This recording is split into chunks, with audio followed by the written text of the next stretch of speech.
এই যে বন্ধুরা, ভালোবাসার সকল রকমের গল্প পেতে আমাদের উম্মে ডায়েরি চ্যানেলটি সাবস্ক্রাইব করে পাশে থাকা বেল আইকনটি বাজিয়ে অল বাটনে ক্লিক করুন।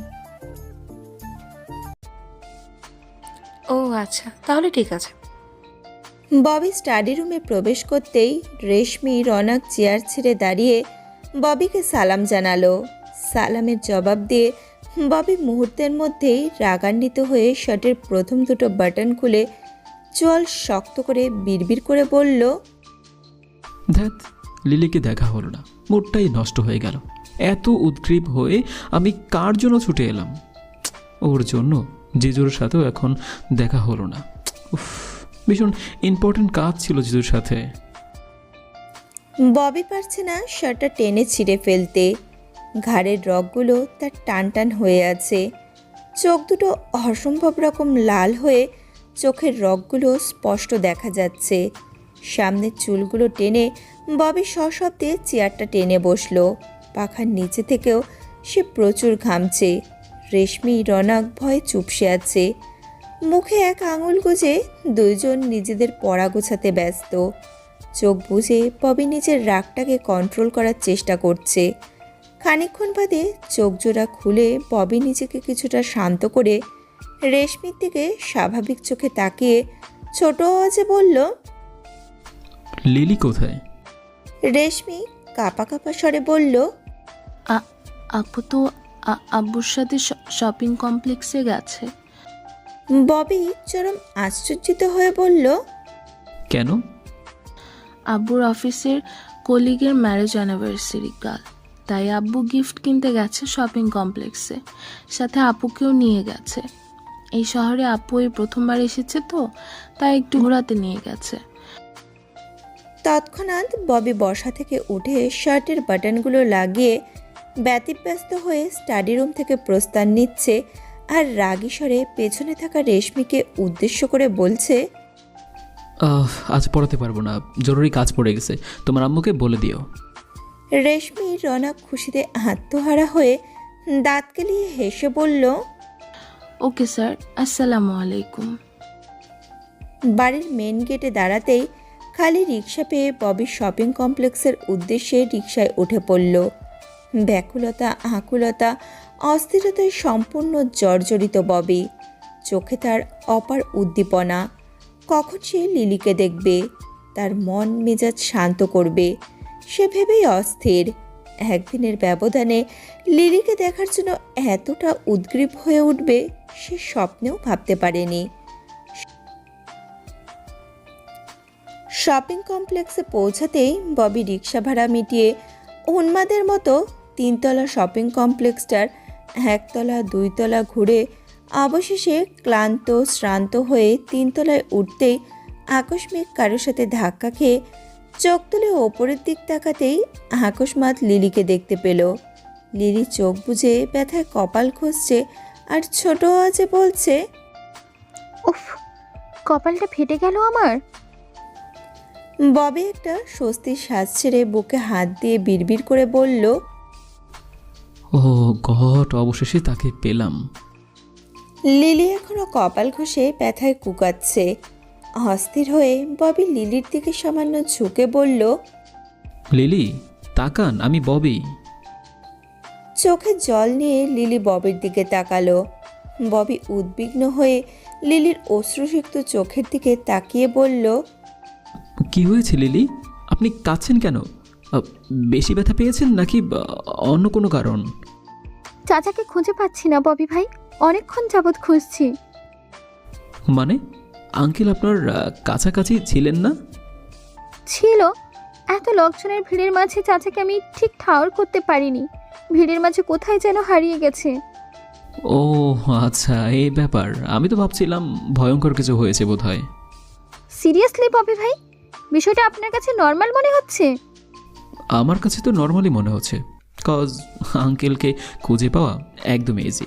মেবি আঙ্কেলের মোবাইল নাম্বারটা আমার ফোনে সেভ আছে। কিন্তু আমার একার পক্ষে এই যে ছিল না, আমার কাছে যোগাযোগ করার মতন কোনো ফোন নেই, এমনকি চাচার ফোন নাম্বারও আমার জানা নেই। কিভাবে খুঁজতাম আমি চাচাকে? ববি ক্ষীণ হেসে বলল, একটা জিনিস খেয়াল করলে হয়তো বুঝতে পারবেন লিলি, এই শহরে আসার পর থেকে আপনি যতবারই বিপদে পড়েছেন ততবারই কোনো না কোনোভাবে আমি আপনার সম্মুখীন হয়েছি। আচ্ছা, আপনার কি মনে হয় না ওপরওয়ালা কিছু একটা ইঙ্গিত করতে চাইছেন? লিলি বিস্মিত হয়ে বেশ ছোট আওয়াজে বলল, বুঝলাম না ববি ভাই, এক্স্যাক্ট কি বোঝাতে চাইছেন? ববি প্রসঙ্গ পাল্টে ক্ষুব্ধ স্বরে বলল, নাথিং। এক্স্যাক্ট মিনিং বোঝার মতো মানসিকতা হয়নি মেবি তোমার। সামনের চুলগুলো টেনে ববি চোখে মুখে তিক্ততা নিয়ে লিলির দিকে তাকিয়ে বলল, সরি, আসলে আমি তোমাকে আপনি করে আর বলতে পারছিলাম না। আই থিঙ্ক তুমিটাই বেটার। তোমার কি মতামত? লিলি মাথা নিচু করে ছোট আওয়াজে বলল, বয়সে আমি আপনার ছোট, আই থিঙ্ক তুমিটাই বেটার। পকেট থেকে সেলফোনটা বের করে ববি জুবায়ের আহমেদের ফোনে কল করতে গিয়েও থেমে গেল। রাগী মুখে আচমকা বাঁকা হাসি ফুটিয়ে ববি বিড়বিড় করে বলল, এই চান্স লিলির সাথে প্রাইভেট টাইম স্পেন্ড করার, এই চান্স কিছুতেই মিস করা যাবে না। থ্যাঙ্কস জুবায়ের আঙ্কেল, অজান্তেই খুব বড় একটা হেল্প করলেন আমায়। গলাটা খাকিয়ে ববি সেলফোনটা পকেটে ঢুকিয়ে হামতা হামতা স্বরে লিলির দিকে তাকিয়ে বলল, আসলে লিলি, জুবায়ের আঙ্কেলের ফোন নাম্বারটা আমার কাছে নেই, কোনোভাবে হয়তো নাম্বারটা ডিলিট হয়ে গেছে। লিলি শুকনো মুখে ববির দিকে তাকিয়ে বলল, তাহলে কি হবে ববি ভাই? চাচাকে কিভাবে খুঁজবো আমরা? ডোন্ট ওয়ারি, ওকে, ওই তো একটা বের হবেই। চলো, এর আগে আমরা পুরো কমপ্লেক্সটা আরও একবার খুঁজে দেখি, মেবি পেয়ে যাব। চাচির ফোন নাম্বার নেই? মানে চাচির ফোন নাম্বারটা থাকলে তো চাচিকে কল করে চাচার ফোন নাম্বারটা কালেক্ট করা যেত। না, নেই। আন্টির নাম্বারটাও কোনোভাবে ডিলিট হয়ে গেছে। সময় নষ্ট না করে আই থিঙ্ক আমাদের কমপ্লেক্সটা ঘুরে দেখা উচিত। ঠিক আছে, বাট আপনি হঠাৎ এখানে কি করছেন? মানে আপনি কি আগের থেকেই কমপ্লেক্সে ছিলেন? ববি পেছনের চুলগুলো টেনে ছোট আওয়াজে বলল, না, মাত্র এলাম। অ্যাকচুয়ালি একটা কাজে এখানে আসা, তার মধ্যেই তো তোমার সাথে দেখা হয়ে গেল। কিন্তু আপনার তো এই টাইমে রেশমি রনককে পড়ানোর কথা ছিল। ববি থতমত খেয়ে গলা খাকারি দিয়ে বলল, ছিল, বাট জরুরি কাজে এখানে চলে আসতে হলো। চলো, আমরা কথা না বাড়িয়ে কমপ্লেক্সটা ঘুরে দেখি। ঠিক আছে। ববি স্বস্তির শ্বাস ছেড়ে লিলির পাশ ঘেঁষে হাঁটছে। হাড় চোখে সে লিলির শুকনো মুখটার দিকে তাকিয়ে আছে। হঠাৎই ববির চোখ গেল লিলির কপালের দিকটায়। কপালের ডান পাশটা খানিকটা ফুলে আছে লিলির। ববির কপালের সংঘর্ষে লিলির কপালের এই অবস্থা। হাঁটা থামিয়ে ববি উত্তেজিত হয়ে লিলির সম্মুখে দাঁড়িয়ে বলল, লিলি, কপালটা ফুলে গেছে তোমার। আই থিঙ্ক ইমিডিয়েট বরফ লাগানো উচিত। ঠিক আছে, কিছু হবে না ববি ভাই, একটু পর এমনিতেই ফোলা কমে যাবে, এত ব্যস্ত হওয়ার কিছুই নেই। ঠিক আছে, তবে পেইন তো হচ্ছে। এই ব্যথায় কিছু হবে না, প্লিজ চলুন আমরা চাচাকে খুঁজি। বেশি পেইন হলে প্লিজ আমাকে বলো, চেপে রাখবে না, ওকে? ওকে। লিলির সম্মুখ থেকে ববি সরে দাঁড়ালো। 3 তলা ঘুরে দুইজন 2 তলায় কসমেটিক কর্নারের দিকে আসতেই লিলির হঠাৎ চোখে পড়ল রকমারি রেশমি চুড়ির ওপর। চোখে এক ঝাঁক উচ্ছ্বাস নিয়ে লিলি দূর থেকে চুড়িগুলোর দিকে তাকিয়ে আছে। লিলির দৃষ্টি অনুসরণ করে ববি মৃদু হেসে আচমকা লিলির হাত টেনে দোকানটায় প্রবেশ করলো। লিলি হতভম্ব হয়ে ববির দিকে তাকিয়ে আছে। ববি পাশ ফিরে লিলির দিকে তাকিয়ে বলল, ডোন্ট ওয়ারি, আমি খারাপ উদ্দেশ্য নিয়ে তোমার হাত ধরে নিই। লিলি মাথা নিচু করে দাঁড়িয়ে আছে। দোকানিকে উদ্দেশ্য করে ববি ক্ষীণ স্বরে বলল, আপনার দোকানে যত টাইপের চুড়ি আছে সব বের করুন। লিলি বিস্মিত চোখে ববির দিকে তাকিয়ে বলল, কেন ববি ভাই, চুড়ি দিয়ে আপনি কি করবেন? চুড়ি আমার জন্য না, তোমার জন্য। আমি তো আপনাকে কিছু বলিনি। তবে সব কথা এক্সপ্লেন করে বলতে হবে কেন? কিছু কথা মন থেকে বুঝে নেওয়ার মন মানসিকতা তৈরি করতে হয়। আমাকে বোঝার মন মানসিকতা আছে আপনার? আছে হয়তো। লিলির থেকে চোখ ফিরিয়ে ববি শপকিপারের দিকে তাকালো। শপকিপার তন্মধ্যে দোকানের সমস্ত চুড়ি বের করে লিলির সম্মুখে সাজিয়ে দিল। নিষ্পলক দৃষ্টিতে লিলি সবকটা চুড়ি হাত বুলিয়ে দেখছে। ঠোঁটে তার বিস্ময়ের হাসি, চোখে মুখেও প্রবল উচ্ছ্বাসতা। ববির দিকে এক পলক তাকিয়ে লিলি লাল, কালো এবং নীল রঙের 3 ডজন চুড়ি হাতে নিল। ববি সবুজ রঙের 1 ডজন চুড়ি হাতে নিয়ে আচমকাই লিলির বাম হাতটা ধরতেই লিলি বিস্ময় ভরা চোখে ববির দিকে তাকিয়ে, কি করছেন ববি ভাই? আই এম গেসিং গ্রিন কালারটা তোমার হাতে ভীষণ মানাবে। ববি ব্যস্ত লিলির হাতে চুড়ি পরাতে। লিলি চেয়েও ববির হাতটা সরাতে পারছে না। জোর খাটিয়ে ববিকে বারণ করতে পারছে না। প্রচণ্ড রকম অজানা কিছু দ্বিধা কাজ করছে তার মধ্যে। ববির হাতের প্রতিটি ছোঁয়ায় লিলির শরীরে শিহরণ বয়ে যাচ্ছে। অজানা সুখে সে চোখজোড়া বুজে আছে। চুড়িগুলো লিলির হাতে সম্পূর্ণ পরিয়ে ববি ক্ষীণ হেসে লিলির হাতের দিকে তাকিয়ে বলল, পারফেক্ট। লিলি ফট করে চোখজোড়া খুলে হাতের দিকে তাকালো। চুড়িগুলো আসলেই লিলির হাতে দারুণ মানিয়েছে। মৃদু হেসে লিলি ববির দিকে তাকালো। ববি নিষ্পলক দৃষ্টিতে লিলির দিকে তাকিয়ে বলল, তাহলে গ্রিন কালারটাও প্যাক করতে বলি। আর কিছু, মানে কাজল, নেল পালিশ, লিপস্টিক? না, আর কিছু লাগবে না। আলতা? না ববি ভাই, আর কিচ্ছু লাগবে না। শিওর? লিলি মাথা নাড়িয়ে হ্যাঁ সূচক সম্মতি জানালো। ববির নির্দেশে শপকিপার 4 জোড়া চুড়ি প্যাক করে দিল। লিলির হাত ধরে দোকান থেকে প্রস্থান নিতেই লিলি ফ্যালফ্যাল চোখে ববির দিকে তাকিয়ে বলল, ববি ভাই, বাসায় ফিরে চাচিকে কি বলবো? মানে চাচি যদি জিজ্ঞেস করেন চুড়িগুলো কে দিয়েছে? বলবে আঙ্কেল কিনে দিয়েছে, সিম্পল। লিলি মুখটা কালো করে বলল, ববি ভাই, চাচাকে তো এখনো খুঁজে পেলাম না। ও শিট, ভুলেই গেছি। চলো নিচতলায় যাই, গো ফাস্ট। চলুন। লিলির হাত ধরে ববি লিফট পেয়ে গ্রাউন্ড ফ্লোরে নেমে এলো। শপিং কমপ্লেক্সের বাইরের লাইটের আলোতে কয়েকটা ফুচকা স্টল দেখা যাচ্ছে। ববি আচমকা লিলির হাত ধরে দৌড়ে শপিং কমপ্লেক্সের থেকে প্রস্থান নিয়ে সোজা ফুচকা স্টলগুলোর দিকে অগ্রসর হলো। লিলি নির্বিকার ভঙ্গিতে ববির দিকে তাকিয়ে বলল, কোথায় যাচ্ছেন ববি ভাই? সামনে তাকাও। লিলি চোখ ঘুরিয়ে সামনে তাকাতেই ফুচকা স্টলগুলো দেখতে পেল। ইতোমধ্যেই লিলির জিহ্বায় পানি চলে এলো। লোভনীয় ঢোক গিলে লিলি ভীষণ উত্তেজিত হয়ে ববির দিকে তাকিয়ে বলল, ফুচকা? ইয়েস। সেই কবেই খেয়েছি, মনেই পড়ছে না। এবার থেকে রোজ মনে পড়বে, যত ইচ্ছে তত খেতে পারবে। কিভাবে? নিয়ম করে রোজ আমার সাথে এই সময়টায় চলে আসবে, সিম্পল। সেই কপাল আমার নেই ববি ভাই। চাচি জানতে পারলে আমাকে বাড়ি থেকে বের করে দিবেন। তখন যাব কোথায়, থাকবো কোথায়? কেন? আমার বাড়িতে যাবে, আমার বাড়িতে থাকবে। লিলি ভ্রুযুগল কুঁচকে হপার বিস্ময় নিয়ে বলল, মানে? লিলির দু চোখে তাকিয়ে ববি মলিন হেসে বলল, নাথিং, জাস্ট কিডিং। ফুচকা খেতে ব্যস্ত লিলি। ববি ব্যস্ত লিলিকে দু চোখের তৃষ্ণা মিটিয়ে দেখতে। পরপর 2 প্লেট ফুচকা শেষ করেছে লিলি। 3 প্লেট ফুচকা প্রায় শেষের পর্যায়ে আছে। অনেক জোর করার পরেও ববি রাজি হয়নি ফুচকা খেতে। হাঁপাড়াক হয়ে লিলির তীব্র লোভের বশবর্তী হয়ে নিজেই একা খেয়ে চলেছে।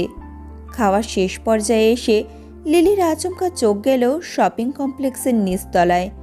ঘর্মাক্ত হয়ে চোখে অসংখ্য ভয় আতঙ্ক নিয়ে জুবাইর আহমেদ এদিকে সেদিকে তাকাচ্ছেন। দেখে বোঝা যাচ্ছে উতলা চোখে উনি লিলিকে খুঁজছেন। খাওয়া থামিয়ে লিলি দৌড়ে রাস্তার পাশ ঘেঁষে দাঁড়িয়ে জোরে চেঁচিয়ে বলল, চাচা! ভিড়ে আবদ্ধ লোকজনের শোরগোলে যানবাহনের আওয়াজে লিলির চিৎকার জুবাইর আহমেদের কান অবধি পৌঁছায়নি। ববি প্যারেশান হয়ে লিলির পাশে দাঁড়িয়ে লিলির হাতটা ধরার পূর্বেই লিলি রাস্তার মাঝখানে চলে গেল। জুবায়ের আহমেদকে ডাকতে সে ব্যস্ত। কোনো দিকেই তার ভ্রুক্ষেপ নেই। দুপাশ থেকে দুটো বাস আর অটো ধেয়ে আসছে। ববি উত্তেজিত হয়ে গলা ফাটিয়ে চিৎকার দিয়ে বলল, লিলি, পিছনে নেমে এসো। চোখে তীব্র আতঙ্ক নিয়ে লিলি পাশ ফিরে তাকাতেই অটোটা তার সম্মুখে ধেয়ে এলো। চোখ জোড়া বুজে লিলি কানে 2 হাত চেপে আত্মচিৎকার দিয়ে বলল, ববি ভাই প্লিজ সেভ মি। ববি এবং লিলির বুক ফাটা চিৎকারে জুবায়ের আহমেদের চোখে প্রবল আতঙ্ক নিয়ে রাস্তার দিকে তাকাতেই পেছন থেকে ববি দৌড়ে এসে লিলিকে হ্যাঁচকা টান দিয়ে রাস্তার ফুটপাতে নিয়ে এলো। ইতোমধ্যেই লিলি অজ্ঞান হয়ে ববির বুকে লুটিয়ে পড়ল। লিলির সমস্ত শরীর জুড়ে ঘাম বহমান। জ্ঞান হারানোর পরেও সে খানিকক্ষণ বাদে বাদে কেঁপে কেঁপে উঠছে। লিলিকে বুকের মাঝে জাপটে ধরে ববি চোখ বুজে বড় বড় শ্বাস ফেলছে। তার শরীর জুড়েও ঘাম বহমান। ভয়ে আতঙ্কে উত্তেজনায় ববির বুকটা ধড়ফড় করে কাঁপছে। ববি নিজেও জ্ঞান হারিয়ে ফেলার পর্যায়ে এসে ঠেকেছে। লিলিকে অক্ষত অবস্থায় সেভ করতে পেরেও ববি শান্তি হচ্ছে না। উদ্বিগ্নতা কাজ করছে মনে। তন্মধ্যেই জুবায়ের আহমেদ ছুটে রাস্তার অপর পাশে চলে এলেন। হাতে থাকা গিফটের প্যাকেটটা নিচে রেখে উনি শুকনো ঢোক গিলে ববির কাছ থেকে লিলিকে নিজের বুকে আগলে ধরে কান্নাজড়িত স্বরে বললেন, আমার উদাসীনতার জন্যই তুই আজ মরতে মরতে বেঁচে গেলি লিলি। আজ যদি তোর কোনো ক্ষতি হয়ে যেত, আমি নিজেকে কখনো ক্ষমা করতে পারতাম না লিলি। ববি কপালে হাত দিয়ে চোখ মুখ কুঁচকে জুবায়ের আহমেদের পাশে দাঁড়িয়ে আছে। শরীর তার ঢুলছে, বুকের কাঁপুনিটাও থামছে না, ক্রমশ বাড়ছে। ঘটনার আকস্মিকতায় সে ভীষণ ঘাবড়ে গেছে। জুবায়ের আহমেদ শুধু লিলিকে নিয়েই ব্যস্ত। আশেপাশে কর্ণপাত করার সময় নেই। ফুচকাওয়ালা লোকটা এসে লিলির চোখে মুখে পানি ছিটাচ্ছে। আশেপাশের লোকেরা এসে চারপাশে ভিড় জমিয়ে রেখেছে। এতক্ষণে জুবায়ের আহমেদের নজর ববির দিকে পড়ল। চোখে জল নিয়ে উদ্বিগ্ন হয়ে নিস্তেজ হয়ে দাঁড়িয়ে থাকা ববির দিকে তাকিয়ে বললেন, ববি, তুমি ঠিক আছো তো? ববি কপাল থেকে হাত সরিয়ে নিজেকে খানিক স্থির করে লিলি এবং জুবায়ের আহমেদের সম্মুখে দাঁড়িয়ে অজ্ঞান হয়ে পড়ে থাকা লিলির দিকে তাকিয়ে বলল, ঠিক আছে আঙ্কেল, ইমিডিয়েট লিলির সেন্স ফেরানো দরকার। আই থিঙ্ক লিলিকে নিয়ে পাশের কোনো হসপিটালে যাওয়া উচিত। পানির ছিটানোর শেষ পর্যায়ে লিলির সম্মতি ফিরল। পিটপিট চোখে লিলি চোখ খুলে সম্মুখে তাকালো। জুবায়ের আহমেদকে দেখা মাত্রই লিলি বুক ভাসিয়ে কেঁদে বলল, চাচা আমাকে ছেড়ে তুমি কোথায় চলে গেলে? ভীষণ ভয় পেয়েছিলাম আমি। ববি ভাই না থাকলে আজ আমার অনেক অনেক বিপদ হয়ে যেত। সরি লিলি, আমি তো ঠিক খেয়াল রাখতে পারিনি। তুই আমার হাতটা ছাড়লি কেন বলতো? হাত ছাড়লি তো আমি তোকে হারিয়ে ফেলতাম। ববি ব্যতিব্যস্ত হয়ে লিলির সম্মুখে দাঁড়িয়ে বলল, বেটার লাগছে কিছুটা? সিক ফিল করলে বলতে পারো, পাশেই হসপিটাল আছে। লিলি অশ্রুসিক্ত চোখে উদ্গ্রীব হয়ে ববির দিকে তাকিয়ে বলল, নাও বেটার লাগছে। ববি ভাই আপনি ঠিক আছেন তো? প্রত্যুত্তরে ববি লিলিকে কিছু না বলে জুবায়ের আহমেদের দিকে তাকিয়ে বলল, আঙ্কেল, আই থিঙ্ক এখন আপনাদের বাড়ি যাওয়া উচিত। নেক্সট টাইম এই অপদার্থ মেয়েটাকে নিয়ে রাস্তায় বের হতে অনেকটাই কেয়ারফুল থাকবেন। তুখর রেগে ববি চোয়াল শক্ত করে লিলির দিকে তাকিয়ে বলল, রুলস জানে না, মেনার্স জানে না, চলাফেরা জানে না, রাবিশ একটা, টোটালি ইরিটেটিং গার্ল। রাগে গজগজ করে ববি ফুচকাওয়ালার বিল মিটিয়ে প্রস্থান নিল। লিলি চোখে জল নিয়ে হতভম্ব ভঙ্গিতে ববির যাওয়ার পথে তাকিয়ে আছে। জুবায়ের আহমেদও অকস্মাৎ রাগান্বিত হয়ে লিলিকে বললেন, ববি কিছু ভুল বলেনি লিলি। তোর নিজে থেকে সতর্ক হওয়া উচিত ছিল। ডানে বায়ে তাকিয়ে চলবি তো নাকি? মাঝে মাঝে এমন সব নির্বুদ্ধিতার পরিচয় দিস না, তখন তোকে বকতে খুব ইচ্ছে করে। লিলি চোখের জল ছেড়ে মাথা নিচু করে বলল, তোমাকে দেখে খুশিতে প্রবল আত্মহারা হয়ে গেছিলাম চাচা, তাই হিতাহিত জ্ঞান হারিয়ে ফেলেছিলাম। তাছাড়া আমি গ্রামের মেয়ে। এই শহরের বড় বড় রাস্তাঘাট যানবাহনে আমি অতটা অভ্যস্ত নই। গ্রামের মতো জনশূন্য খালি মাঠ ভেবে আমি রাতের ভয়ঙ্কর রাস্তায় উঠে গেছিলাম। এর জন্য আমি খুবই অনুতপ্ত চাচা। তোমার কাছেও অনুতপ্ত, ববি ভাইয়ের কাছেও। জুবাইর আহমেদ লিলির মাথায় হাত বুলিয়ে বললেন, হয়েছে হয়েছে, আর অনুতপ্ত হতে হবে না। বাড়ি চল, আর একটু বিলম্ব হলে হয়তো তোর চাচি আমাদের বাড়িতেই ঢুকতে দেবে না।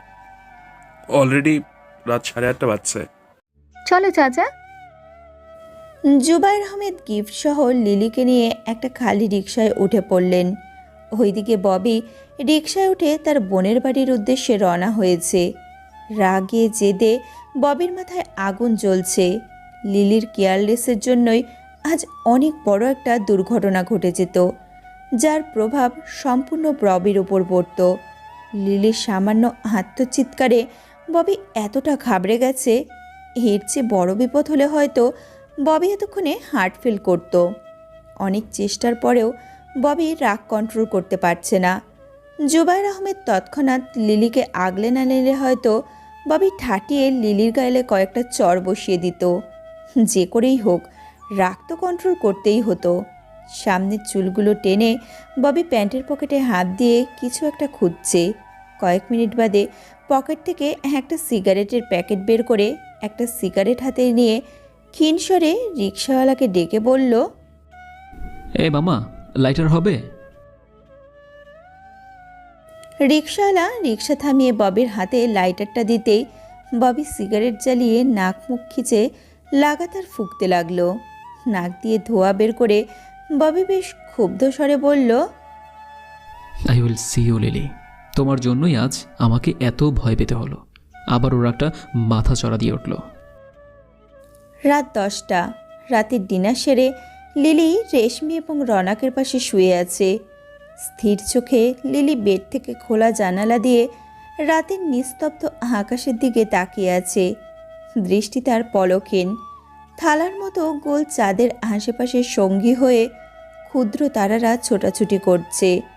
সৃষ্টির এই অপার সৌন্দর্যে বিমোহিত লিলি।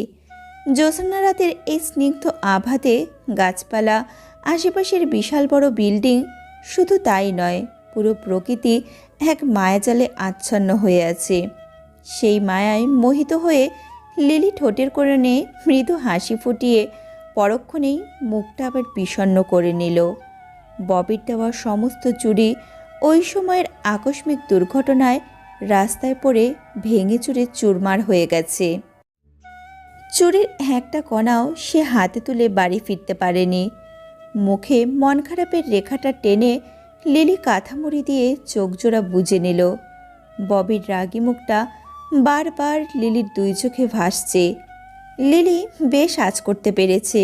লিলির বেখেয়ালিপনার জন্যই ববি আজ প্রচণ্ড রেগে গেছে, যা তার গৌরবর্ণর আদলে রক্তিম হওয়া মুখটা চাক্ষুষ প্রমাণ দিয়েছে। রাগলে ববিকে দেখতে কতটা ভয়ঙ্কর লাগে তা লিলি আজ স্বয়ং চোখে অবলোকন করল। আর এও বুঝতে পারল রেশমি এবং রনক অযথা ববিকে ভয় পায় না। কেটে গেল দীর্ঘ 6 দিন। এই 6 দিনে ববি যতবারই রেশমি রনককে পড়াতে এসেছে, ততবারই লিলিকে একবার না একবার ড্রয়িং রুমে, একবার কিচেনে, নয়তো রেশমির রুমে দেখতে পেয়েছে। রাগের রেশ এখনও কাটেনি ববির। রাগান্বিত চোখে ববি প্রতিবার লিলির দিকে তাকিয়েছে। লিলি প্রচণ্ড ভয়ে প্রতিবারই মাথাটা নিচু করে অপরাধী ভাব নিয়ে দাঁড়িয়ে থেকেছে। চোখ তুলে ববির রাগী মুখটার দিকে তাকানোর সাহস জোগাতে পারেনি। ববি অবশ্য ভেতরে ভেতরে প্রচুর মজা পেত লিলির ভয়ার্ত লাল ফেস দেখে। তবে লিলির সামনে কখনো তা প্রকাশ করেনি। লিলি বহুবার চেষ্টা করেছে ববিকে সরি বলতে। ববি খুব নিখুঁতভাবে লিলিকে এড়িয়ে গেছে। এই বিষয়টা নিয়ে লিলির ভেতরে ভেতরে খুব আপসেট হয়ে আছে, যা তার সর্বক্ষণের মৌনতা দেখলেই বোঝা যায়। ওইদিকে জুবাইর আহমেদ খুব টেনশানে আছেন। 1 সপ্তাহ শেষ হওয়ায় আর মাত্র 1 দিন বাকি। পরশুদিনই জুবাইর আহমেদ শ্বশুর শাশুড়ি বাড়ি ফিরবেন। বাড়ি ফিরে যদি লিলিকে দেখতে পান তাহলে হুলুস্থুলু কাণ্ড বেঁধে যাবে। এছাড়া সোনিয়া আহমেদও রেডি হয়ে আছেন কখন লিলিকে এই বাড়ি থেকে তাড়াবেন, একজনের বাড়তি খরচ কমাবেন। মোদ্দা কথা, উনি এক প্রকার পরশুর অপেক্ষা নিয়ে অধীর আগ্রহ নিয়ে বসে আছেন। তন্মধ্যেই জুবায়ের আহমেদ লিলির বাড়িতে কল করে তাদের ইনফর্ম করেছে লিলি ভালো আছে, সুস্থ আছে, হয়তো কয়েকদিন পরেই গ্রামে ফিরে যাবে। ওনারা অনেকবার লিলির সাথে কথা বলার চেষ্টা করলেও লিলির অমতে ওনারা লিলির সাথে কথা বলতে পারেনি। পরিবারের ওপর প্রচণ্ড ক্ষোভ জমে আছে লিলির। লিলি জানে এখন যদি সে তার পরিবারের সাথে কথা বলে, নির্ঘাত ওনারা লিলিকে ইমোশনালি ব্ল্যাকমেল করে গ্রামে ফিরে যেতে বলবেন। এরপর আবার তাকে ধরে বেঁধে জোর করে বিয়ের পিঁড়িতে বসাবেন। অথচ লিলি এটাই জানে না, তার চাচা তার পরিবারকে বহু পূর্বেই আশ্বস্ত করে রেখেছেন কয়েকদিন পর লিলি গ্রামে ফিরে যাবে। এক্ষেত্রে জুবায়ের আহমেদ অপারগ। উনি মন থেকে চান লিলি ওনার কাছে থাকুক, লেখাপড়া করুক, তার বড় বড় স্বপ্ন পূরণ হোক। তবে ওনার সামর্থ্য, শহরের স্কুল কলেজের খরচ, বউয়ের খেঁচাখেচি সব ওনাকে দমিয়ে দেয়। আপত্তি থাকা সত্ত্বেও উনি লিলিকে গ্রামে পাঠিয়ে দিতে বাধ্য হচ্ছেন। কথাটা বলবে বলবে করেও উনি এখনও অবধি লিলিকে কিছু বলতে পারেননি। লিলির মায়াভরা ছোট মুখটার দিকে তাকালেই উনি বিচলিত হয়ে পড়েন। দু চোখে লিলির বড় হওয়ার উচ্চাকাঙ্ক্ষাতে উনি অনড় হয়ে পড়েছেন। সন্ধে 7:30। ববি খুব মনোযোগ দিয়ে রেশমি এবং রনককে পড়াচ্ছে। লিলির ভয়ার্ত মুখটা একটু আগেই কিচেনে দেখে এসেছে ববি।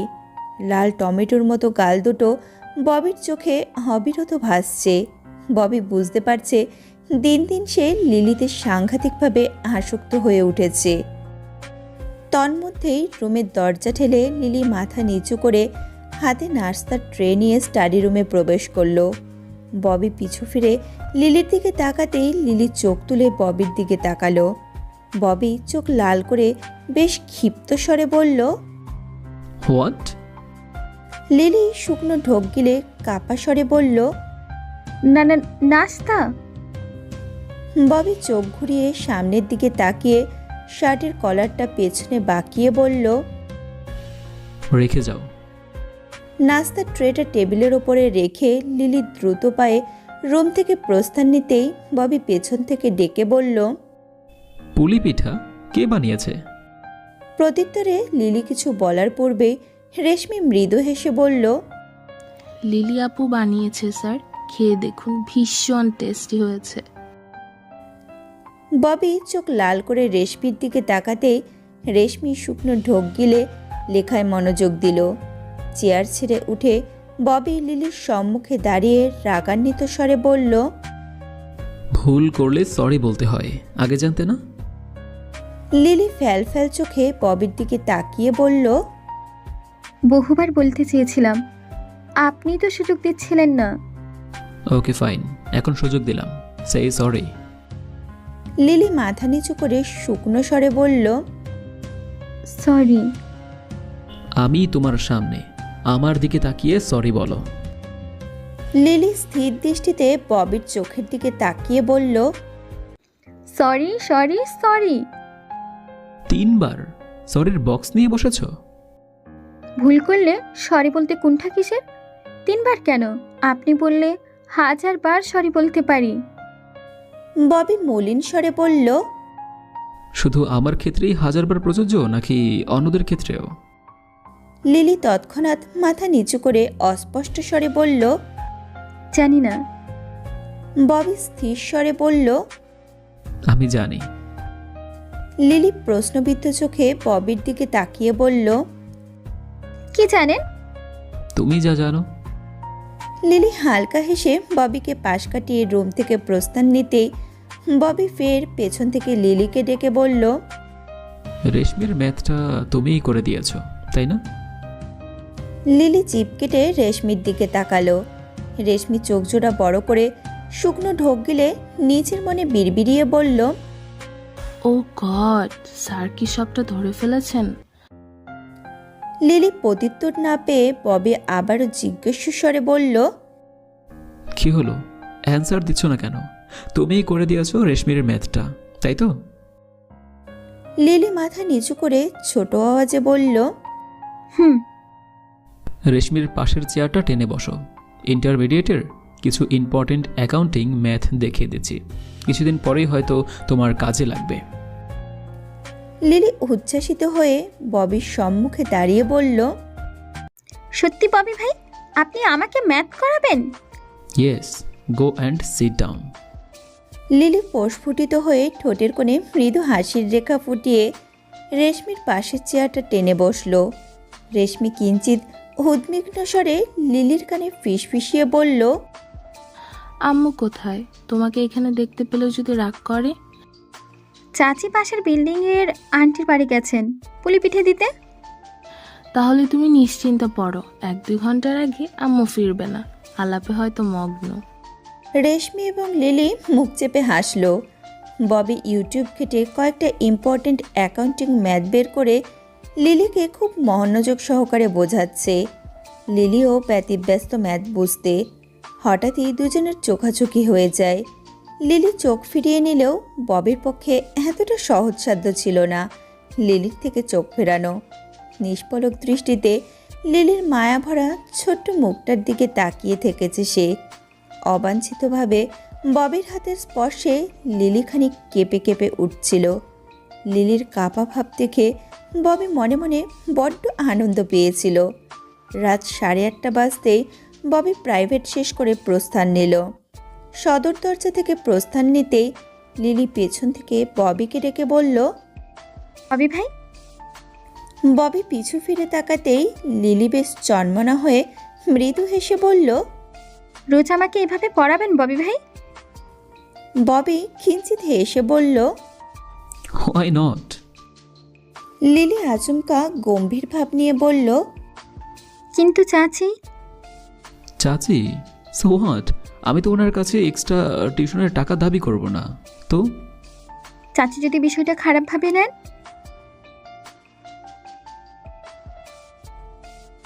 তাহলে ফাইনাল, কাল থেকে রোজ আপনি আমাকে গাইড করবেন। ফাইনাল। তন্মধ্যে সদর দরজায় জুবাইর আহমেদের আবির্ভাব হলো। ক্লান্ত শ্রান্ত ঘর্মাক্ত শরীরে উনি চোখে মুখে দুশ্চিন্তার ছাপ নিয়ে ঠায় দণ্ডায়মান। জুবাইর আহমেদকে দেখা মাত্রই লিলি ভীষণ প্রফুল্লিত হয়ে ওনার সম্মুখে দাঁড়িয়ে বলল, চাচা, জানো ববি ভাই কি বলেছেন? জুবাইর আহমেদ ছোট আওয়াজে বললেন, ববি ভাই বলেছেন কাল থেকে রোজ উনি আমাকে গাইড করবেন। কাঁধ থেকে অফিস ব্যাগটা হাতে নিয়ে জুবাইর আহমেদ হতবিহ্বল চোখে লিলির দিকে তাকিয়ে বললেন, 2 দিন পরে তুই গ্রামে ফিরে যাচ্ছিস লিলি, গাইড টিউশন এসবের কোনো প্রয়োজন নেই। জুবাইর আহমেদের অনাকাঙ্ক্ষিত কথাটা শোনা মাত্রই লিলির দুচোখ পেয়ে অঝরে জল গড়াতে শুরু হলো। ববির চোখে অপার বিস্ময় নিয়ে জুবাইর আহমেদের দিকে তাকিয়ে আছে। চোখে জল নিয়ে লিলি জুবাইর আহমেদকে ঝাঁকিয়ে বলল, তুমি এসব কি বলছো চাচা? তুমি আমাকে গ্রামে ফিরে যেতে বলছো? জুবাইর আহমেদ হঠাৎই অগ্নিশর্মা হয়ে বললেন, হ্যাঁ বলছি, তোকে আমি গ্রামে ফিরে যেতে বলছি। কিন্তু কেন চাচা? তোর কলেজ ভার্সিটি টিউশন পড়ালেখার আনুষঙ্গিক খরচ এগুলো ওঠানো আমার পক্ষে সম্ভব নয় নীলি। ঢাকা শহর এটা, বেঁচে থাকার জন্য সামান্য পানিটাও এখানে কিনে খেতে হয়। দ্রব্যমূল্যের ঊর্ধ্বগতি তো রোজই পাল্লা দিয়ে বাড়ছে। সংসারে আনুষঙ্গিক খরচ না হয় বাদই দিলাম, তুই জানিস প্রতি মাসে কত হাজার টাকা খরচ করতে হয় আমার এই সংসারে? হাতে গোনা 15,000 টাকা খরচ করতে হয়। এরপরও মাস পুরোনোর আগে চাল ডাল অন্যান্য খরচ ফুরিয়ে আসে। তার বাইরে আছে রেশমি রনকের পড়ালেখার খরচ, টিউশন খরচ, ভরণ পোষণের খরচ, আর কত কি। ববিকে মাস শেষে আমার কত টাকা দিতে হয় জানিস? 5,000 টাকা দিতে হয়। সঞ্চয় করার মতো মাস শেষে একটা কানা করিও বেঁচে থাকে না। ভাগ্যিস বাড়িটা আমার শ্বশুর শাশুড়ির, যদি আলাদা কোনো ফ্ল্যাটে থাকতাম না, মাস শেষে 15,000 টাকা শুধু ফ্ল্যাট ভাড়ি দিতে হতো। খেয়ে পরে বিলাসিত শহরে বেঁচে থাকতে পারতাম না। মাত্র 23,000 টাকা স্যালারি আমার। তুই বল না, এই সামান্য টাকা থেকে আমি কিভাবে আলাদা করে তোর লেখাপড়ার খরচ চালাই? হ্যাঁ, এরপরেও আবার যা আছে আমি চেষ্টা করতাম, কিন্তু তো চাচি, সে কেন চাইবে তার স্বামীর সামান্য বেতন থেকে ভাসুরের মেয়ের পড়ালেখার খরচ চালাতে? কোন স্বার্থ আছে তার এতে? আবার নয় স্বার্থ আছে তুই আমি ভাতিছি, কিন্তু তো চাচি, তার তো কোনো স্বার্থ জড়িত নেই এখানে। লিলি গলা জড়ানো স্বরে বলল, তার মানে ওই দিন তুমি চাচিকে যা বলেছিলে সবটাই সত্যি বলেছিলে? আমার এক সপ্তাহের জন্য বেড়াতে আসাটাই সত্যি ছিল চাচা।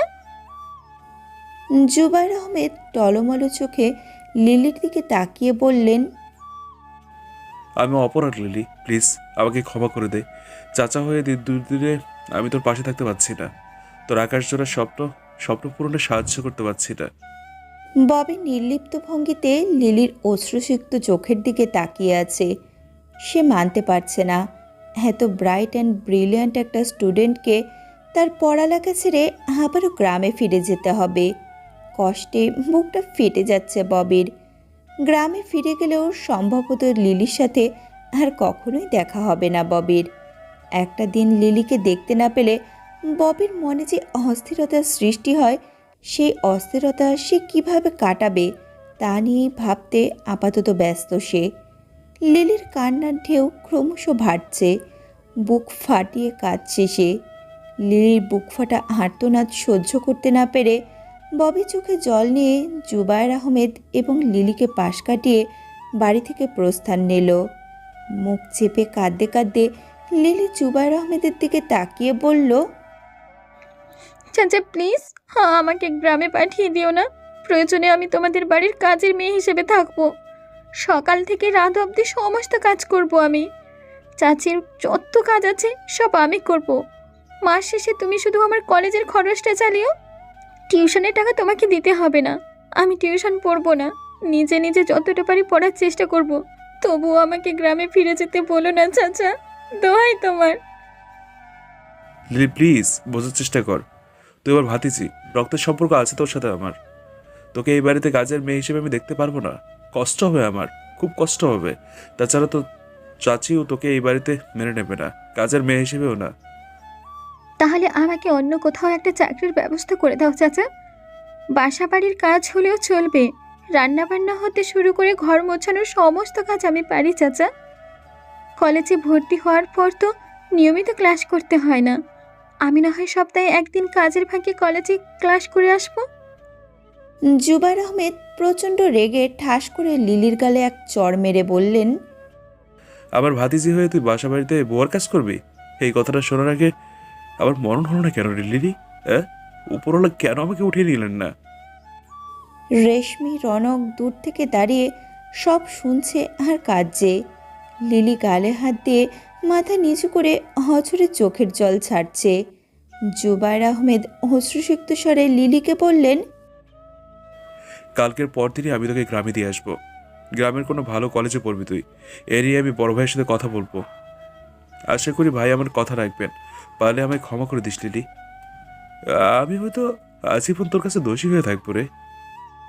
হেঁচকি তুলে কেঁদে লিলি জুবায়ের আহমেদের দিকে তাকিয়ে বলল, আমি তোমাকে দোষ দিচ্ছি না চাচা, তুমি হয়তো আমার জন্য যথেষ্ট করার চেষ্টা করছো। তবে আমার ভাগ্য আমার পাশে ছিল না, তাই হয়তো হারটা আমাকে মানতে হলো। যাই হোক, আমাকে কলেজে ভর্তি করানো নিয়ে আব্বুকে তোমার কিছু বলতে হবে না চাচা। পারলে তুমি আমায় কিছু খুচরো টাকা দিও। কাল ভোরে উঠেই আমি গ্রামের উদ্দেশ্যে রওনা হব। কারো জীবনে আমি বোঝা হয়ে থাকতে চাই না চাচা। মন্দ ভাগ্য নিয়েই আমি আমার গ্রামে ফিরে যাব। ফুপিয়ে ফুপিয়ে কেঁদে লিলি সোজা ওয়াশরুমে ঢুকে পড়ল। পানিযুক্ত ফ্লোরে ধপ করে বসে লিলি বুকের ভেতরে দলা পাকা তীব্র কষ্টগুলোকে বুক ফাটা চিৎকারের মাধ্যমে প্রকাশ করছে। গরিব হয়ে পৃথিবীতে জন্ম নেওয়াটা হয়তো ঘোর অপরাধ, আর তার চেয়ে বড় অপরাধ হলো মেয়ে হয়ে জন্মানো। সে জানে গ্রামে ফিরে গেলে তার ভবিষ্যৎ কী হবে। পড়ালেখা তো হবেই না, উল্টে মেম্বারের ওই খারাপ ছেলে তাকে জোর করে বিয়ে করার জন্য আবারও উঠে পড়ে লাগবে। ছোট্ট জীবনটা তার কাচের টুকরোর মতো ভেঙে যাবে। আকাশচূড়া স্বপ্নগুলো তখন একখণ্ড কালো মেঘে ছেয়ে যাবে। কিছু করার থাকবে না তখন লিলির, কিচ্ছু না। জুবায়ের আহমেদ মাথা নিচু করে নির্বিকার ভঙ্গিতে হেঁটে রুমে প্রবেশ করে রুমের দরজাটা আটকে দিলেন। বেডের উপর ধপ করে বসে উনি আহত স্বরে বললেন, আমাকে মাফ করে দিস লিলি, তোর অসহায়তার সুযোগ নেওয়ার আমার উচিত হয়নি। তোর বিশ্বাস, আস্থা, ভরসার স্বপ্ন সব এক নিমিষেই ভেঙে দিলাম আমি। পারলাম না ছায়া হয়ে তোর পাশে থাকতে। আমাকে মাফ করে দিস লিলি, প্লিজ মাফ করে দিস। জুবাইর আহমেদও কান্নায় ভেঙে পড়লেন। চোখ থেকে ওনার টপ টপ করে জল পড়ছে। লিলি এখনও ওয়াশরুমে বসে হাত পা ছড়িয়ে ছিটিয়ে কাঁদছে। রেশমি, রনক ওয়াশরুমের সামনে দাঁড়িয়ে নীরবে চোখের জল ছাড়ছে। বাবা এবং বোন কারো কষ্টই তারা দুইজন সহ্য করতে পারছে না। মুখ খুলে কাউকে সান্ত্বনাও দিতে পারছে না। কেটে গেল মাঝখানে 1 সপ্তাহ। রাতের নিস্তব্ধ আকাশের নিচে ছাদের রেলিংয়ের ওপরে পা ঝুলিয়ে বসে ববি নির্লিপ্ত ভঙ্গিতে আকাশের পানে তাকিয়ে আছে। মাঝে মাঝে আবার চোখ নামিয়ে 4 তলা ছাদের ওপর থেকে রাস্তায় চলমান শো বেগে ছুটে আসা ছোট বড় যানবাহনগুলোর দিকে তাকাচ্ছে। চোখের কার্নিশে তার অশ্রুকণা ছলছল করছে। একটু আগেই সে খুব বিব্রতকর পরিস্থিতিতে পড়েছে। তার বড় অপুর হাজবেন্ড হুট করেই তাকে প্রস্তাব দিয়ে বসেছে ওনার ছোট বোনকে বিয়ে করতে। ববির বড় অপুর বিয়ের পর থেকে ওনার হাজবেন্ডই ববিদের দেখাশোনা করছে। অনার্স প্রথম বর্ষ থেকে শুরু করে 4র্থ বর্ষ অবধি পড়ালেখার সমস্ত খরচ চালিয়েছে ববির দুলাভাই। ববি যখন 2 বছরের তখন তার বাবা হার্ট অ্যাটাক হয়ে মারা যায়। মামার দাপট প্রতিপত্তি সম্পত্তি ছিল বলে বোন এবং বোনের ছেলে মেয়েকে উনি ওনার বাড়িতে আশ্রয় দিয়েছিলেন। ববির বড় বোন হেমাকে অনার্স কমপ্লিট করিয়ে উনি ভালো ছেলে দেখে বিয়ে দিয়েছিলেন। আর তখন থেকে আতিক মানে ববির দুলাভাই নিঃস্বার্থভাবে ববি এবং তার মায়ের ভরণ পোষণের খরচ চালাচ্ছে। কোনো রকম অবহেলা, কৃপণতা, অযত্ন করেননি। সব সময় ছায়া হয়ে পাশে থেকেছে। ববির মামার সকল দায়িত্ব নিজের কাঁধে তুলে নিয়েছে। এর ফাঁকে ববি 2-1টা টিউশনি করে তার হাত খরচটা চালিয়েছে। তাই ইচ্ছের বিরুদ্ধে গিয়ে ওই ভালো মানুষটার কথা রাখতে ববি বাধ্য হয়ে বিয়েতে রাজি হয়েছে। আগামী সপ্তাহেই তাদের বিয়ের ডেট ফিক্সড হয়েছে। বেকার ছেলের কাছেই ববির দুলাভাই ওনার বোনকে বিয়ে দিতে রাজি। একেবারে উতলা হয়ে আছে উনি। এই 1 সপ্তাহে ববি কোনো ক্রমেই লিলিকে ভুলতে পারছে না। লিলি ঢাকা ছেড়েছে 4 দিন হলো। আজ পর্যন্ত লিলির খোঁজ নিতে পারেনি ববি। রেশমি, রনাকে পড়াতে গেলেই তার ভেতরটা মোচড় দিয়ে ওঠে। বুকটা ধক করে কেঁপে ওঠে। আপনা আপনি চোখের কোণে জল ভেসে ওঠে। সাহস করে এই পর্যন্ত রেশমি রনককে লিলির কথা জিজ্ঞেস করতে পারেননি। লিলির বর্তমান খবর জানতে পারে না।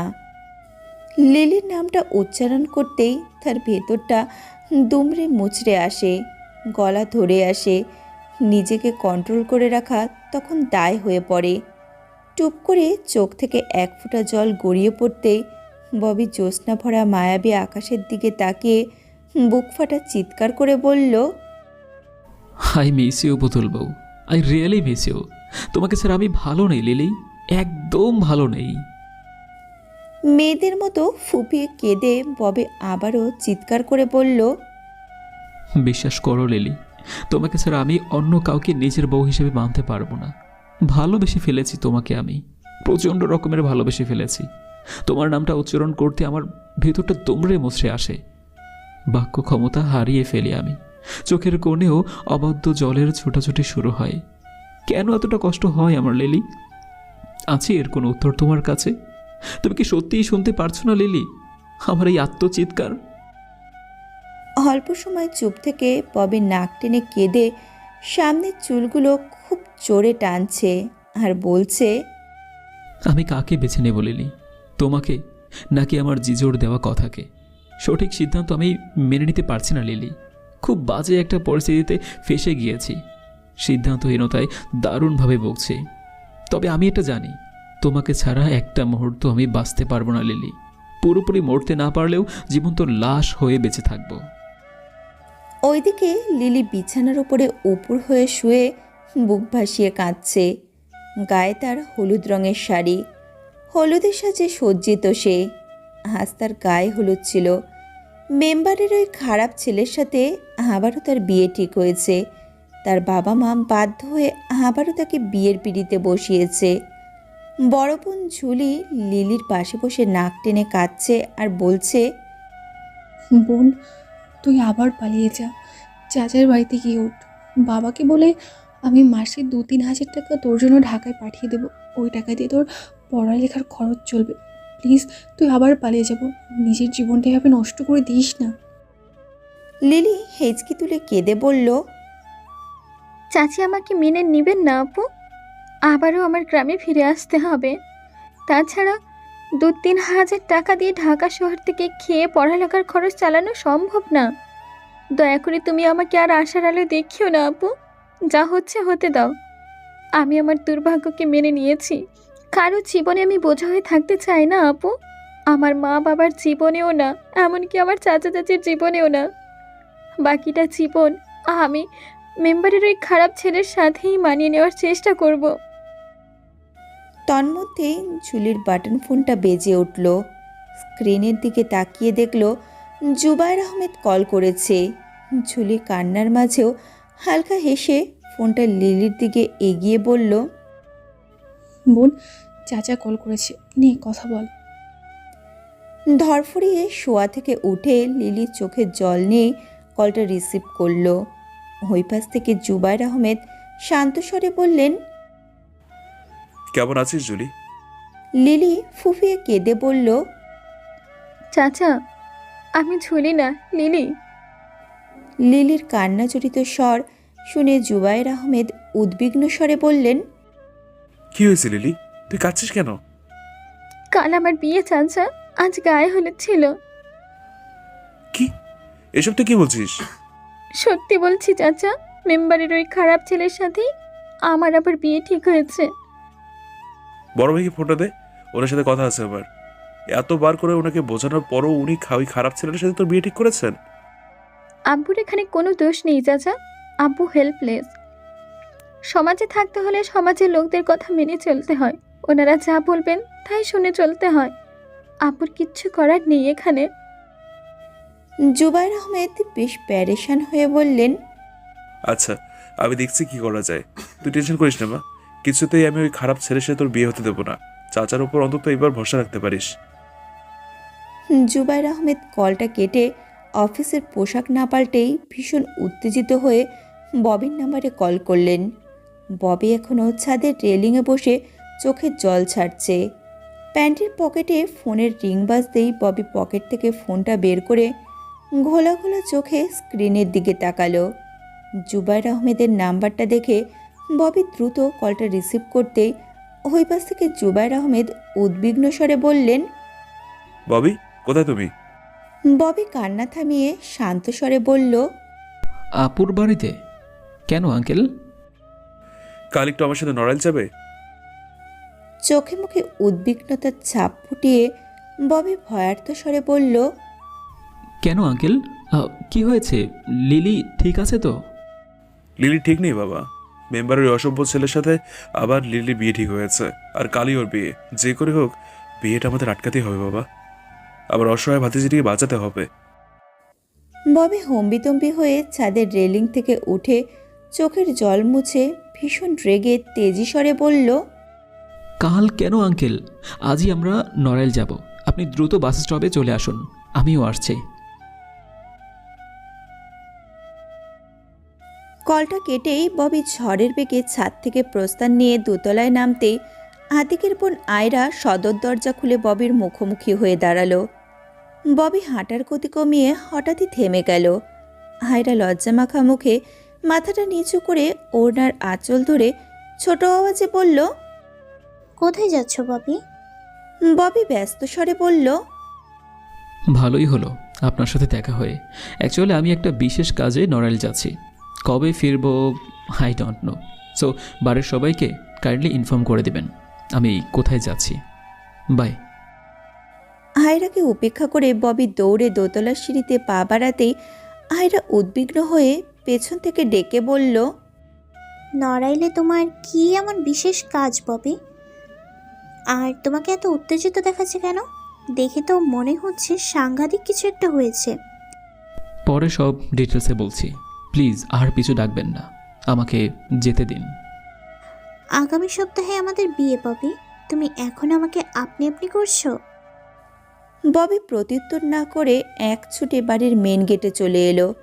রিক্সা করে সে বাস স্ট্যান্ডে পৌঁছে নাড়াইলের দুটো টিকিট কেটে অধীর আগ্রহ নিয়ে বাস স্ট্যান্ডের এই দিক থেকে সেই দিকে পায়চারি করছে। উত্তেজনায় তার সমস্ত শরীর কাঁপছে, গা থেকে অবিরত ঘাম ঝরছে। রাগে দুঃখে গৌরবনের মুখটা রক্তিমবর্ণ হয়ে গেছে। খানিকক্ষণ বাদে আবারও ঘাড়ের রগগুলো ভেসে উঠেছে। সামনের চুলগুলো টেনে ববি আপন মনে বিড়বিড় করে বলল, আমি আসছি পুতুল বউ, তোমাকে আমি কিছুতেই অন্য কারো হতে দেব না। তুমি ববির ছেলে, ববিরই আছো, আর আজন্ম এই ববিরই থাকবে। ববির কাছ থেকে পৃথিবীর কোনো শক্তি তোমাকে আলাদা করতে পারবে না। তন্মধ্যেই জুবায়ের আহমেদকে দুশ্চিন্তা অবস্থায় বাস স্ট্যান্ডে দেখা গেল। এলোমেলো চুল, নেতিয়ে যাওয়া শুকনো মুখ, চোখে মুখে হতাশার ছাপ।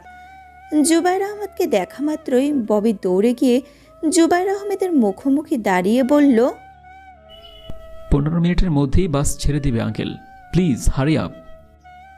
জুবায়ের আহমেদ বেশ ব্যস্ত ভঙ্গিতে বললেন, চলো চলো। বাসে উঠতেই 15 মিনিটের মধ্যে বাস ছেড়ে দিল। অপেক্ষার পথ যেন কিছুতেই ফুরাচ্ছে না। যত সামনে এগোচ্ছে ততই যেন পথ আরও বাড়ছে, বলিরেখাও বাড়ছে। প্রতীক্ষার অবসান যেন কিছুতেই ক্ষান্ত হচ্ছে না। ববি এবং জুবায়ের আহমেদ দুইজনেই খুব বেশি টেনশনে এবং উত্তেজনায় আছে। দুইজনের চোখে মুখেই এক ধরনের প্রবল উত্তেজনা কাজ করছে।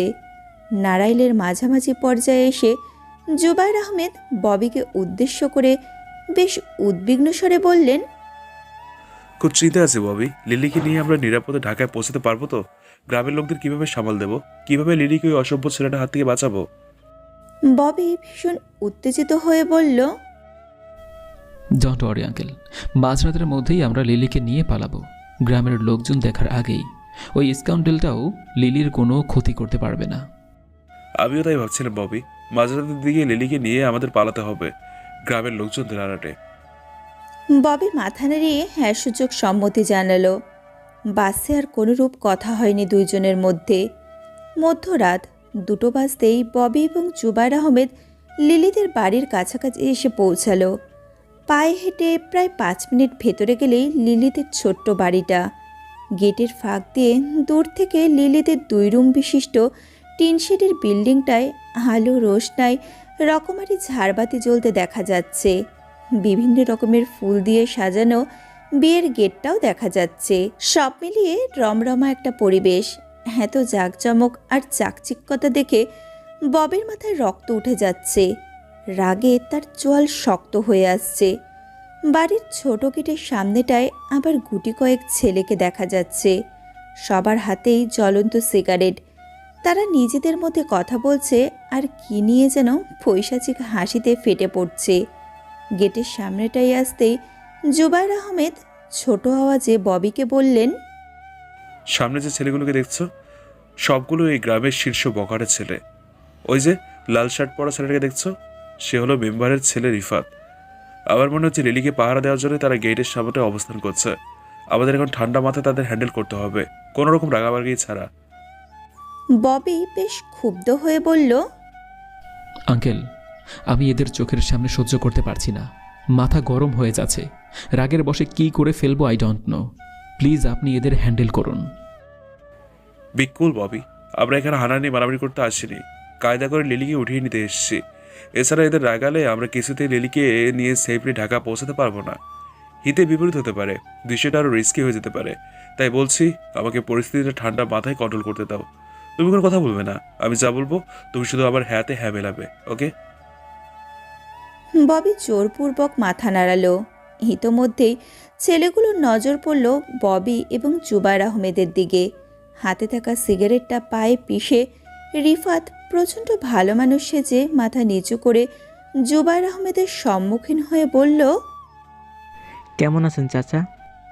জুবায়ের আহমেদ জোরপূর্বক হাসি টেনে বললেন, এই তো ভালো আছি রিফাত, তুমি কেমন আছো? রিফাত মাথা তুলে জুবায়ের আহমেদের দিকে তাকিয়ে ক্ষীণ হেসে বলল, ভালো আছি চাচা। এত রাতে আপনি নিশ্চয় লিলি এবং আমার বিয়ের কথা শুনে এসেছেন। ববি রাগে গজগজ করছে, পারছে না রিফাতকে শুটিয়ে লাল করে দিতে। সামনের চুলগুলো টেনে সে প্রচণ্ড রকম বিরক্তি প্রকাশ করছে। জুবায়ের আহমেদ হালকা হেসে রিফাতের কাঁধে হাত রেখে বললেন, হ্যাঁ রিফাত, তোমাদের বিয়েতে এসেছি, তোমাদের নতুন জীবনের জন্য প্রাণ ভরে দোয়া করতে এসেছি। রিফাত লজ্জামাখা হাসি দিয়ে বলল, আপনার পরিবারের বাকিরা আসেননি চাচা? না, তবে আমার একজন কাছের মানুষ এসেছে।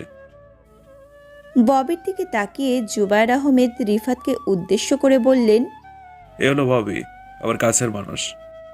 রিফাত চোখ ঘুরিয়ে ববির দিকে তাকালো। ববি ত্রেজি দৃষ্টিতে রিফাতের দিকে তাকিয়ে আছে। রিফাত মলিন হেসে ববির দিকে হাত বাড়িয়ে বলল, হাই, আমি রিফাত। ববি ভীষণ রুষ্ট হয়ে জুবায়ের আহমেদের দিকে তাকিয়ে বলল, আঙ্কেল, ভেতরে চলুন, রেস্ট দরকার আমার। জুবায়ের আহমেদ গলাটা খাকিয়ে রিফাতকে বললেন, আমরা এখন আসছি বাবা। আসলে ববি শহরের ছেলে তো, হঠাৎ গ্রামে এসছে, তাই খুব বিরক্ত বোধ করছে। ববির দিকে তেজি দৃষ্টিতে তাকিয়ে রিফাত জুবায়ের আহমেদকে উদ্দেশ্য করে বলল, বুঝেছি চাচা, আসুন আপনারা। জুবায়ের আহমেদ আমতা আমতা করে বললেন। তোমরা কি এখানে দাঁড়িয়ে থাকবো রিফাত? রিফাত ভীষণ রেগে বলল, বের আগ অব্দি এখানে ঠায় দাঁড়িয়ে থাকবো আমরা। আগের বার তো লিলি সবার চোখ ফাঁকি দিয়ে ঢাকায় আপনার কাছে আশ্রয় নিয়েছে। আমি সহ আমার পরিবারের সবাইকে সমাজের চোখে হয় প্রতিপন্ন করেছে। আমাদের পরিবারের মান সম্মানও খোয়াতে দেব না। বিয়ের আগ পর্যন্ত ঠিক এভাবেই আমি লিলিকে পাহারা দেব। এর কোনো শক্তি এবার লিলিকে আমার থেকে আলাদা করতে পারবে না। ববি ভীষণ উত্তেজিত হয়ে রিফাতকে কিছু বলার পূর্বেই জুবায়ের আহমেদ ববিকে নিয়ে সোজা বাড়ির ভেতরে প্রবেশ করলেন। ববি রাগে ফুসফুস করছে। জুবায়ের আহমেদ উদ্বিগ্ন হয়ে ছোট আওয়াজে ববিকে বললেন, কি করছো কি ববি? তোমাকে তো বললামই, এদের কিছুতেই খেপানো যাবে না। যথাসম্ভব চেষ্টা করতে হবে এদের শান্ত রাখতে, ঠান্ডা মাথায় পুরো বিষয়টাকে হ্যান্ডেল করতে হবে। তুমি যে কেন এত হাইপার হয়ে যাচ্ছ তাই আমার মাথায় ঢুকছে না। ববি ক্ষুব্ধ হয়ে পিছনের চুলগুলো টেনে বলল, আমি লিলিকে ভালোবাসি আঙ্কেল। ওই স্কাউন্ডারটার মুখে আমি কিভাবে আমার লিলির নামটা সহ্য করি বলুন?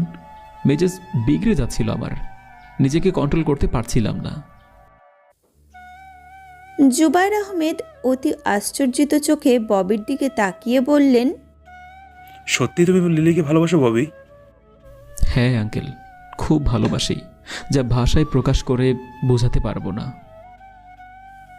জুবায়ের আহমেদ স্থির চোখে ববির দিকে তাকিয়ে বললেন, বিয়ে করতে পারবে লিলিকে? লিলির স্বপ্ন পূরণে বিশ্বস্ত হাত হতে পারবে? আমি এক পায়ে রাজি আঙ্কেল। ঢাকায় পৌঁছানোর পূর্বেই আমি লিলিকে বিয়ে করব। আমার ওয়াইফ হিসেবে লিলি আমার বাড়িতে উঠবে। লিলির সমস্ত ভরণ পোষণ, এমনকি লিলির স্বপ্ন পূরণের সব দায়িত্ব একান্তই আমার। ছায়া হয়ে আমি অলওয়েজ লিলির পাশে থাকব। জুবায়ের আহমেদ আনন্দ অশ্রু নিয়ে ববিকে জড়িয়ে ধরে বললেন, থ্যাঙ্কস ববি, চিন্তামুক্ত করলে আমায়। লিলির ভবিষ্যৎ নিয়ে খুব টেনশনে ছিলাম, সেই টেনশন থেকে তুমি আমাকে এক মুহূর্তে নিস্তার দিলে। আমি তোমাকে সম্পূর্ণ বিশ্বাস করি ববি। লিলিকে তোমার হাতে তুলে নিয়ে খুব নিশ্চিত হব আমি। তুমি হলে লিলির জন্য পৃথিবীর সবচেয়ে সুযোগ্য পাত্র। থ্যাঙ্কস আঙ্কেল, আমাকে এতটা ভরসা করার জন্য। প্রমিস করছি আমি আপনার ভরসার মান রাখব।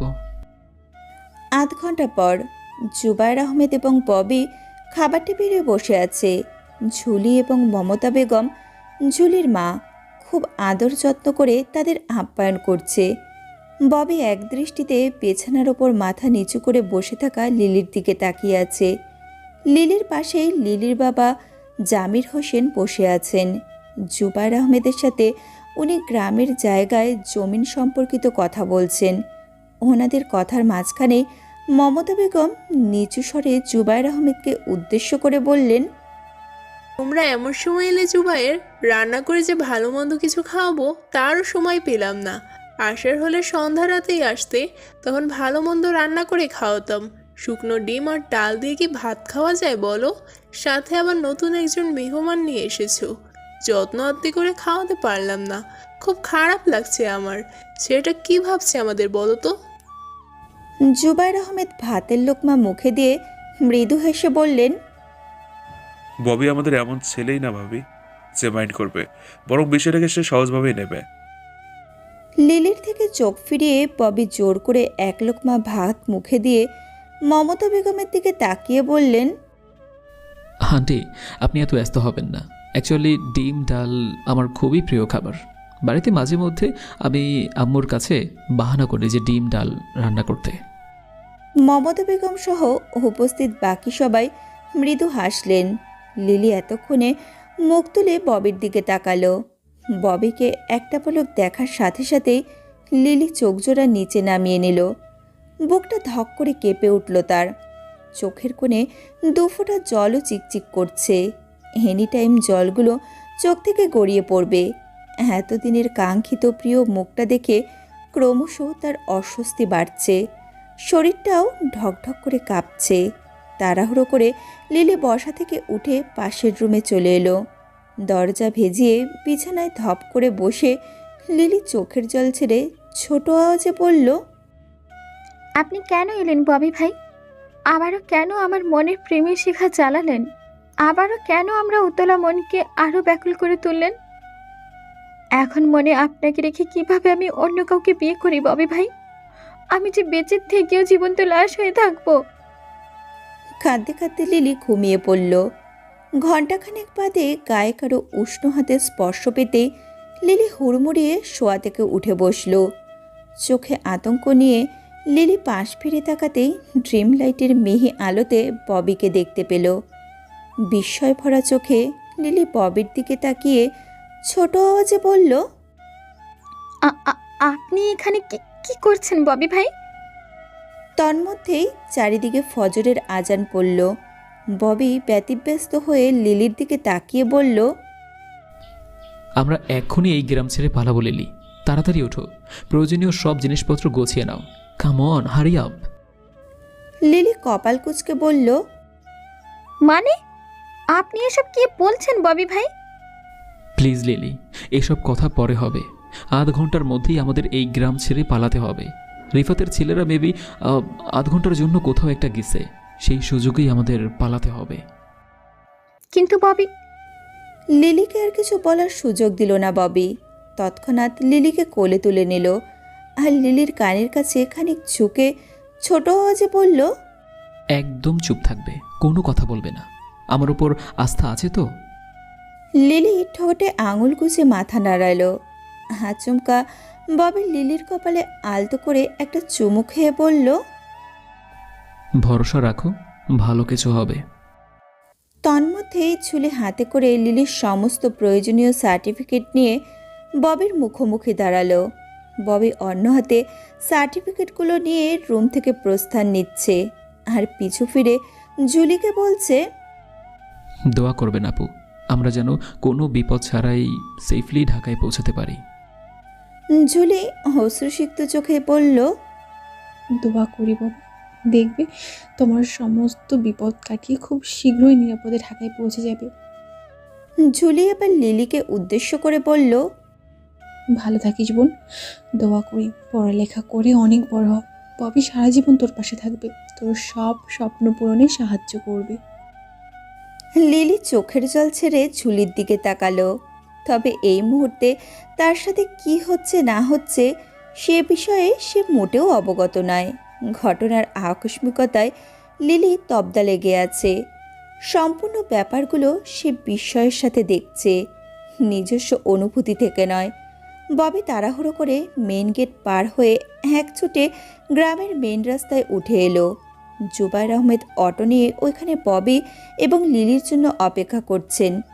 অটোটা দেখা মাত্রই ববি লিলিকে নিয়ে অটোতে উঠে পড়ল। তন্মধ্যেই অটো ছেড়ে দিল। লিলি চোখ দুটো প্রকাণ্ড করে পাশে থাকা ববির দিকে তাকিয়ে আছে। চোখ ঘুরিয়ে আবারও অটোর সামনে বসে থাকা জুবায়ের আহমেদের দিকে তাকাচ্ছে।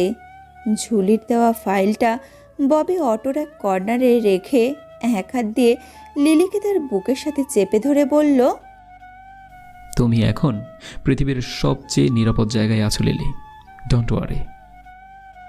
লিলি চোখে কৌতূহল নিয়ে ববির দিকে তাকিয়ে বলল, আমরা কোথায় যাচ্ছি ববি ভাই? ঢাকায়। কিন্তু চাচি তো আমাকে মেনে নেবেন না ববি ভাই।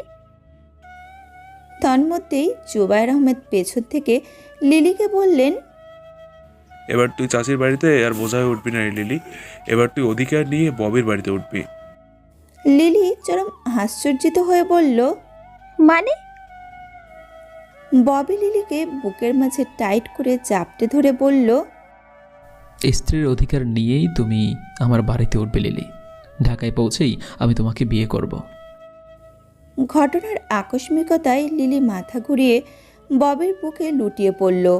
ববি আচমকা হো হা করে হেসে বলল, আঙ্কেল, আপনার ভাতিজি জ্ঞান হারিয়েছে। জুবায়ের আহমেদও হো হা করে হেসে উঠল। সারা রাস্তায় লিলি অজ্ঞান অবস্থায় ববির বুকের মাঝে চিপকে ছিল। বাসস্ট্যান্ড পৌঁছাতেই ববি পানি ছিটিয়ে লিলির জ্ঞান ফেরালো এবং বাস ধরে ঢাকার উদ্দেশ্যে রওনা হলো।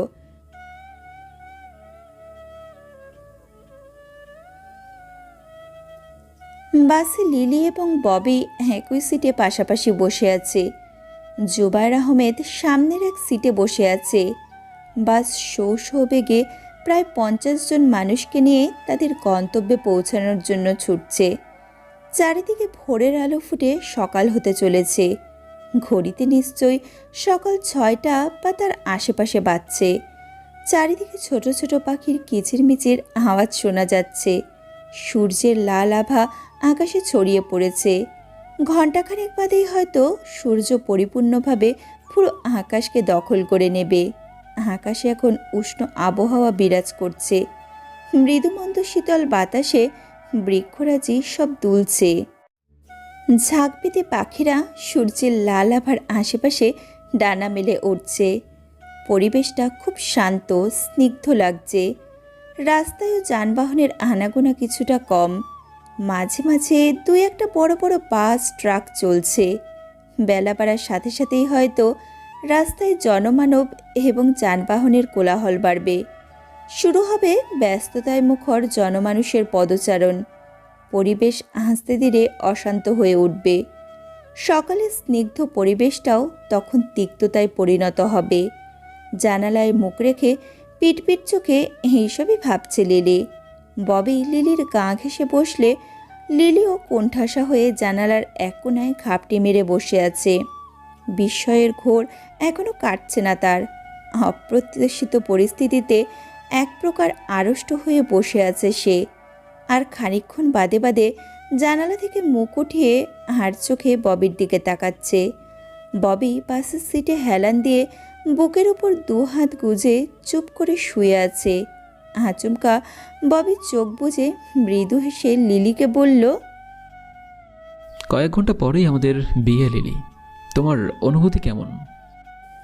লিলি সোজা হয়ে বসে মাথা নিচু করে বলল, হাত ধরে নিজের জীবনটা এভাবে নষ্ট করে দেবেন না ববি ভাই। আমাকে বিয়ে করে আপনি কিছুই পাবেন না, উল্টো প্রতি পদে ঠকবেন, একসময় তিক্ত হয়ে উঠবেন। ভীষণ রেগে ববি ফট করে চোখ জোড়া খুলে চোয়াল শক্ত করে লিলির ডান হাতটা চেপে ধরে বলল, shut up, just shut up. আমার ভালো মন্দ আমি বুঝে নেব। তোমাকে আমার লাইফ নিয়ে ভাবতে হবে না। তুমি জাস্ট চুপ থাকবে, একদম চুপ থাকবে। শুধু আমি যা বলবো তাই শুনবে এবং তাই করবে। আমার মুখের উপর একটা কথাও বলবে না। লিলি নাক মুখ কুচকে ব্যথায় কুকিয়ে উঠে বলল, ব্যথা পাচ্ছি ববি ভাই, প্লিজ হাতটা ছাড়ুন।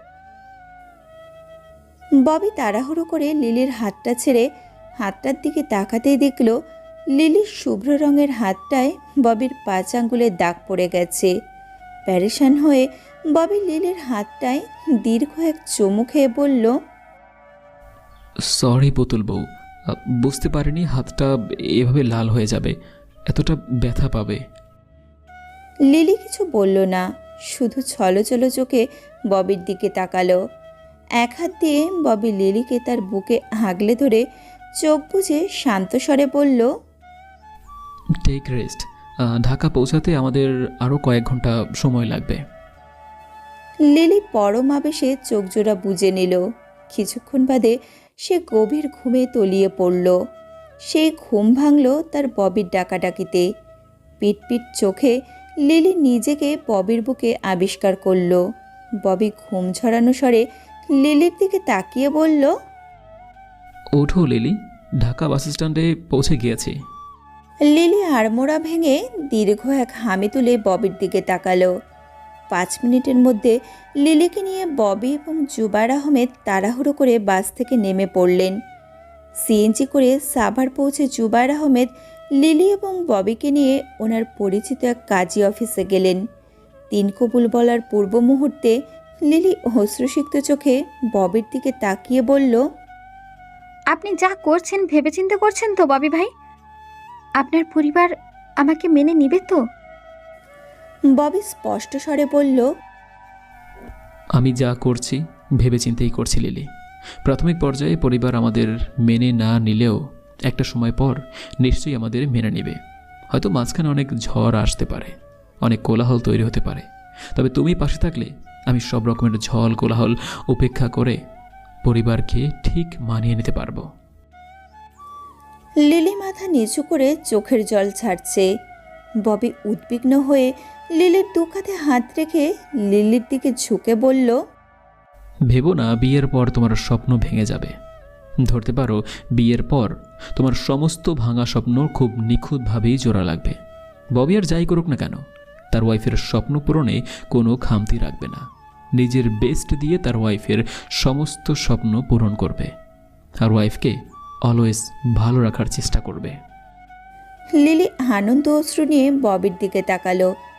জুবায়ের আহমেদ হাসি মুখে কাজী সাহেবের দিকে তাকিয়ে বললেন, বিয়ে পড়ানো শুরু করুন কাজী সাহেব, বরকনে দুজনেই রাজি। ববি 3 কবুল বলার পরক্ষণে লিলি এক নিঃশ্বাসে গড়গড় করে 3 কবুল বলে দিল। লিলির মধ্যে কোনো রকম লজ্জাবোধ বা হারষ্টতা কাজ করেনি।